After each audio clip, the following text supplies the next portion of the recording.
Welcome students. तो आज के सॉल्यूशन चैप्टर के लेक्चर में हमारा जो टॉपिक बचा हुआ है वो कॉलिगेटिव प्रॉपर्टीज के बाद का टॉपिक जो है वो abnormal molecular masses, abnormal molecular masses of electrolytes, ये टॉपिक बचा हुआ, इसको आज डिस्कस करेंगे। बहुत इंपॉर्टेंट टॉपिक है।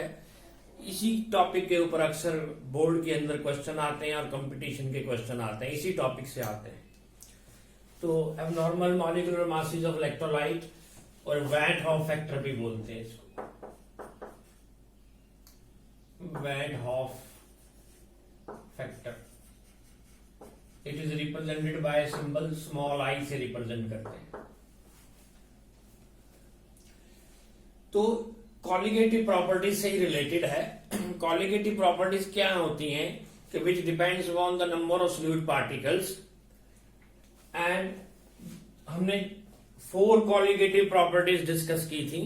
4 कॉलिगेटिव प्रॉपर्टीज किस काम आती हैं? They are used to determine the molecular mass of a non-volatile, non-electrolyte solute.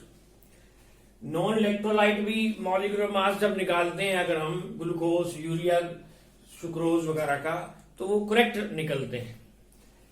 जैसे MB के जो फार्मूले हमने किए थे, it is equal to WB into MA upon WA into P0A minus PA upon P0A। एक तो ये फार्मूला हमने किया था relative lowering in vapour pressure, relative lowering in vapour pressure method से किया था। दूसरा किया था MB is equal to WB into 1000 into KB upon delta TB into WA। ये किया था हमने elevation in boiling point method से, elevation in boiling point method में किया था। तीसरा फार्मूला इसी से मिलता जुलता था, WB into 1000 into KF into delta TF into WA से किया था। तो ये depression in freezing point method है, फ्रीजिंग पॉइंट मेथड है। और चौथा हमने किया है osmotic pressure, MB is equal to WBRT upon pi into V। इन चारों फार्मूले में अगर हम देखें कि these are use to determine the molecular mass of non volatile solute, और इन सब में जो कॉलिगेटिव प्रॉपर्टीज का टर्म है वो डिनोमिनेटर में पड़ रहा है। इसका मतलब ये हुआ कि molecular mass is inversely proportional to colligative properties of the solution.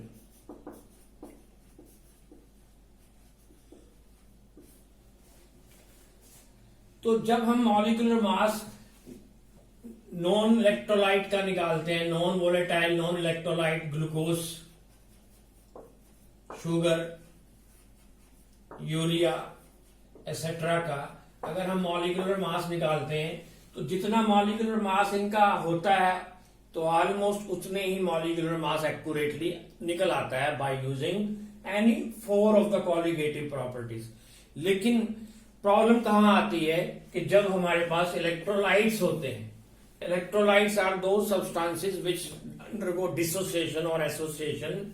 Dissociation हो जाती है जिनकी इन एक्वस सोल्यूशन में। वो इलेक्ट्रोलाइट के जब मॉलिक्यूलर मास निकालते हैं तो गलत निकलता है, फिर नहीं करेक्ट निकलता, सिर्फ इन्हीं का करेक्ट निकलता है।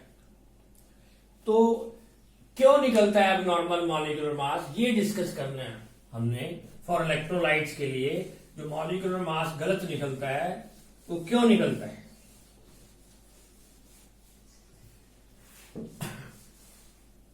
अभी हमने डिस्कस किया कि जो molecular mass of A substance है, it is inversely proportional to colligative properties। अब होता क्या है कि इलेक्ट्रोलाइट जैसे NaCl है, ये इसका मॉलिक्यूलर मास जो है नॉर्मल मॉलिक्यूलर मास 23 सोडियम का प्लस 35.5 क्लोरीन का 58.5 AMU आना चाहिए, यूनिट आना चाहिए नॉर्मल मॉलिक्यूलर मास। लेकिन experimentally observed molecular mass is found to be different than 58.5. It is found to be much different. उससे अप्रोक्सीमेटली हाफ के आसपास आता है। Experimentally observe molecular mass of NaCl is approximately,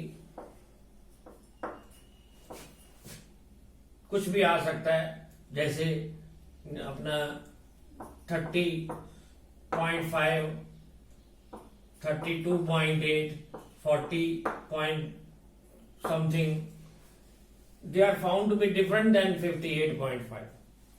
कुछ और भी आ सकता है, but it will be much less than that of इसके हाफ के आसपास के करीब से थोड़ा ज्यादा या थोड़ा कम आ सकता है। तो NaCl का अप्रोक्सीमेटली मॉलिक्यूलर मास जो है एक्सपेरिमेंटली जब डिटरमिन करते हैं by any 4 of colligative property, कोई भी यूज करें, ये नहीं कोई पर्टिकुलर करें उससे गलत आया दूसरे से ठीक आ जाएगा। चारों कॉलिगेटिव प्रॉपर्टीज में जब हम इलेक्ट्रोलाइट का मॉलिक्यूलर मास निकालने की कोशिश करते हैं तो गलत निकलता है। इसी तरीके से अगर हम कैल्शियम क्लोराइड का मॉलिक्यूलर मास निकालें तो कैल्शियम का 40 plus 2 into 35.5 it is equal to 40 plus 71 111 AMU के करीब आना चाहिए normal molecular mass, normal molecular mass. लेकिन एक्सपेरिमेंटली ऑब्जर्व मॉलिक्यूलर मास क्या होता है? Experimentally observe molecular mass of calcium chloride is not found to be 111 नहीं आएगा, इससे 1/3 के आसपास पड़ता है। जैसे ये हो सकता है 42.3 आ जाए और 45.8 आ जाए और 50.2 आ जाए, एसेट्रा एसेट्रा, कुछ भी आ सकता है। तो आना चाहिए था इतना, आ रहा है इतना। क्यों आ रहा है? गड़बड़ हो रही है, क्योंकि इलेक्ट्रोलाइट का जब भी मॉलिक्यूलर मास निकालते हैं तो अब नॉर्मल निकलता है, नॉर्मल जितना आना चाहिए उतना नहीं आ रहा होता। तो इसका रीजन क्या है? It is because of the fact that these electrolyte undergo dissociation. It is due to the dissociation की वजह से आता है of electrolytes. जैसे NaCl लिया हमने, पानी में डालने से पहले 1 मोल लिया, उसको जैसे ही एक्वस सोल्यूशन में डाला तो it will split up into Na ion, chloride ion में स्प्लिट अप हो जाएगा।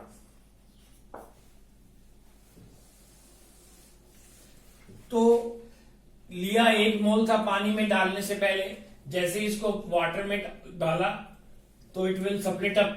अगर ये 100% डिसोसिएट हो गया तो इधर कुछ नहीं बचेगा, इधर 1 मोल बन जाएगा। 1 मोल सोडियम आयन के टूट के बन जाएंगे, 1 मोल क्लोराइड आयन टूट के बन जाएंगे। टोटल 1 + 1 = 2 मोल बन जाएंगे। 2 मोल्स ऑफ आयन हो जाएंगे हमारे पास। लिया हमने 1 मोल था, पानी में डालते ही एक्वस सॉल्यूशन में जाते ही ये 2 मोल ऑफ आयन बन गए, पार्टिकल डबल हो गए। पार्टिकल डबल हो गए, colligative properties also will double हो जाएंगे। क्यों? Colligative property depends on the number of solute particle present in the solution. Number of solute particle double हो गए, मॉलिक्यूलर मास हाफ हो जाएगा। तो इसलिए मॉलिक्यूलर मास NaCl का हाफ के आसपास आता है। अगर 100% डिसोसिएशन नहीं हो रही, कम हो रही है, 80% हो रही है, मान लो 80% हो रही है, तो 0.8 मोल बनेंगे। तो यहां पर जो है 1.6 मोल बन जाएंगे आयंस के। 1 मोल लिया था, 1.6 पार्टिकल भर गए सोल्यूशन के अंदर, पार्टिकल भर गए, मॉलिक्यूलर मास कम हो जाएगा। तो कॉलिगेटिव प्रॉपर्टी डबल से कम हो गई, देखो कॉलिगेटिव प्रॉपर्टी डबल नहीं हो रही, 1.6 हो रही, डबल से कम होगी, मॉलिक्यूलर मास हाफ से ज्यादा आ जाएगा। तो हाफ नहीं आएगा, हाफ से थोड़ा ज्यादा आ जाएगा। तो हो सकता है तो 58.5 ना आए तो 40 आ जाए, 42 आ जाए, 45 आ जाए, कुछ आ जाए। तो इस तरीके से due to dissociation of solute particles, number of solute particle increases, colligative property also increases, molecular mass decrease कर जाता है in case of those electrolytes which undergo dissociation।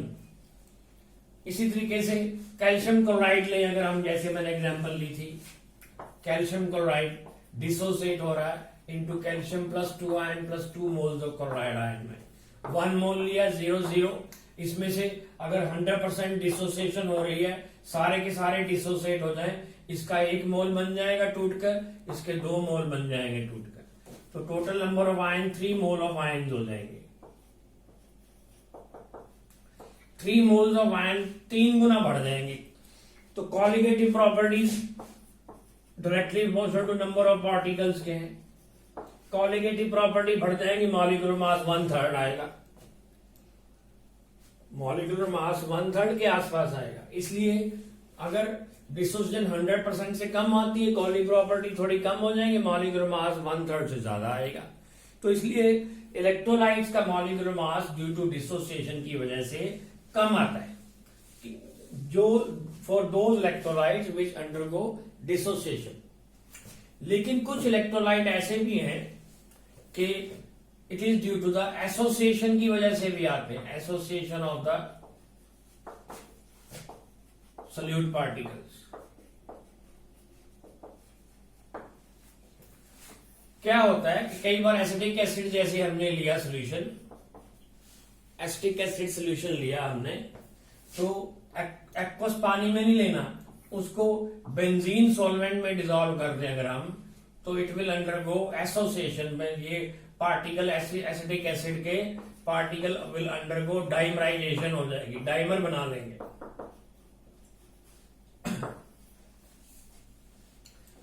Acetic acid in benzene non polar solvent में जाकर acetic acid के molecule जो हैं वो आपस में एसोसिएशन बना लेते हैं। कैसे? हाइड्रोजन बॉन्डिंग बनाकर। ये एसिटिक एसिड ये इसके साथ जुड़ जाता है, ये इसके साथ हाइड्रोजन बॉन्ड बना के डाइमर बन जाता है। तो पार्टिकल हम जितने लेते हैं, डाइमर 2 बन के जोड़ा बन जाता है, पेयर बन जाता है, पेयर बनने से पार्टिकल आधे रह जाते हैं। कैसे? जब अब देखिए जरा ध्यान से, अगर हम 2 मोल पार्टिकल लें तो 1 मोल डाइमर बन जाएगा, 1 मोल लें तो हाफ मोल डाइमराइजेशन हो जाएगी।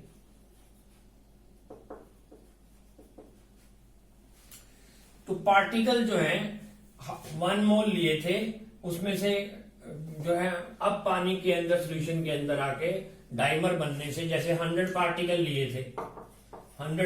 लिए थे डाइमर होके 50 रह जाएंगे, 50 पेयर बन जाएंगे 100 के, तो पार्टिकल आधा ही तो रह गए, पार्टिकल हाफ अमाउंट रहेगी, कॉलिगेटिव प्रॉपर्टी कम रह जाएंगी due to decrease in the number of solute particle, colligative property कम हो जाएगी, मॉलिक्यूलर मास बढ़ जाएगा।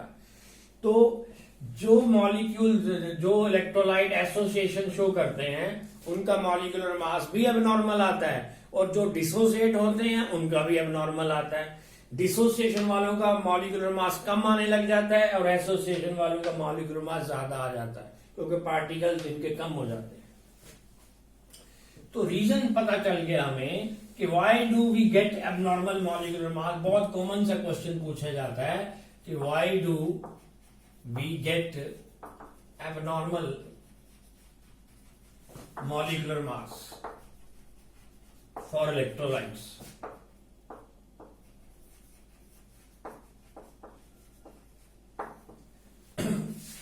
तो इसका आंसर ये है, it is due to either dissociation or association of the solute particles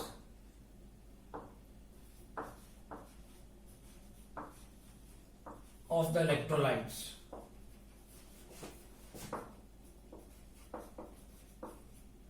As a result,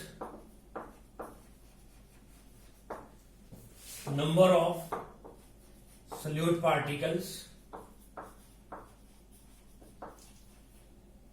in the solution either increases due to dissociation, पहले जब डिसोसिएशन होगी तो इंक्रीज कर जाएंगे, और डिक्रीजेस ड्यू टू एसोसिएशन, इधर इंक्रीजेस और decreases. Thus colligative properties also changes, and hence molecular mass, which is inversely related to colligative properties, also changes, वो भी changes and become abnormal बन जाता. तो ये रीजन है कि why do we get abnormal molecular mass of electrolytes. Electrolyte का molecular mass निकालते हैं तो गलत निकलता है. वो क्यों गलत निकलता है? either due to dissociation of electrolyte or association of electrolyte in a particular solvent. पानी में घोलेंगे तो डिसोसिएशन होने के चांसेस होते हैं. बेंजीन या किसी और नॉन पोलर सॉल्वेंट में डिसॉल्व करेंगे किसी पर्टिकुलर इलेक्ट्रोलाइट को तो एसोसिएशन होने के चांसेस हैं. एसोसिएशन से पार्टिकल डिक्रीज हो जाते हैं तो कॉलिगेटिव प्रॉपर्टी भी डिक्रीज हो जाएंगी. मॉलिक्यूलर मास इनवर्सली रिलेटेड है तो इंक्रीज कर जाए, कभी इंक्रीज हो जाता है कभी डिक्रीज भी कर सकता है डिसोसिएशन के केस में. तो ये रीजन है. तो अब हमारा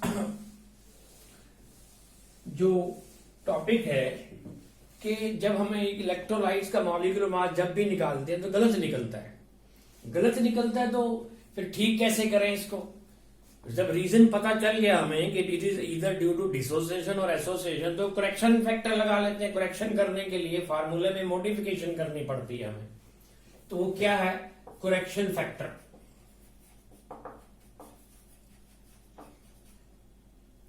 van Hoff factor.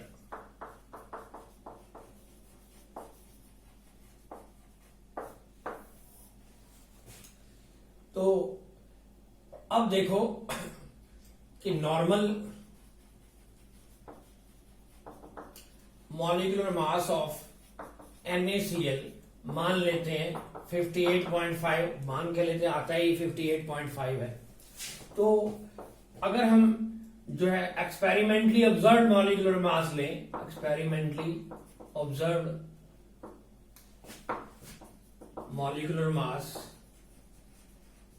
Of NaCl लें, वो मान लेते हैं कुछ हम ऐसे मान लेते हैं 32.4 आ रहा है मान लेते हैं, तो गलत आ रहा है तो इसको करेक्ट करना पड़ेगा कि 58.5 आ जाए. तो इसको जो है 58.5 आ रहा है 32.4, तो इसको कितने से मल्टीप्लाई करूं? फैक्टर आई से मल्टीप्लाई करना पड़ता है कि ये जो है ये भी 58.5 के इक्वल हो जाए. तो ये भी 58.5 के इक्वल हो जाए. तो क्या होगा? जिस value of factor i is equal to 58.5 upon 32.4, इससे डिवाइड कर दो, जो वैल्यू आएगी उससे मल्टीप्लाई कर दो, 58.5 हो जाएगा. तो हुआ क्या? तो ये 58.5 क्या है? Normal molecular mass. Normal molecular मास upon experimentally observed molecular mass.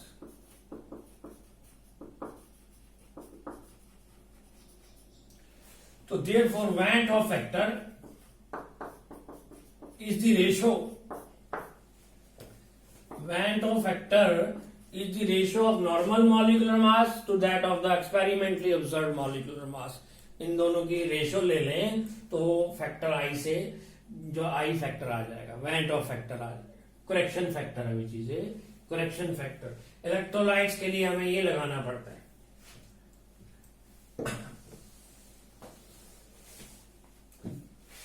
तो I is equal to normal molecular mass of electrolyte upon experimentally observed molecular mass of electrolyte. Also we know that colligative properties are जो है molecular mass is inversely related to colligative property. तो ये क्या हो जाएगा, molecular mass observed molecular mass है तो ये बन जाएगा observed colligative property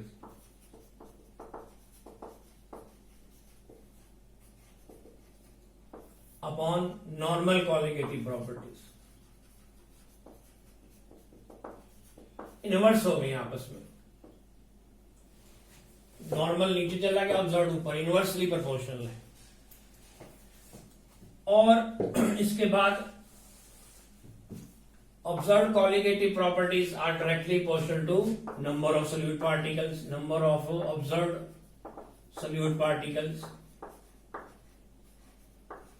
अपॉन ये directly proportional to normal number of solute particles. तो इसको हम ऐसे लिखेंगे, I is equal to observed number of solute particles after dissociation. observed number of solute particles जो है observed number of solute particles, observed number of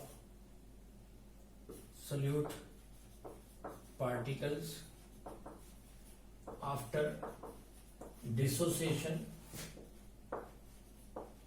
और association.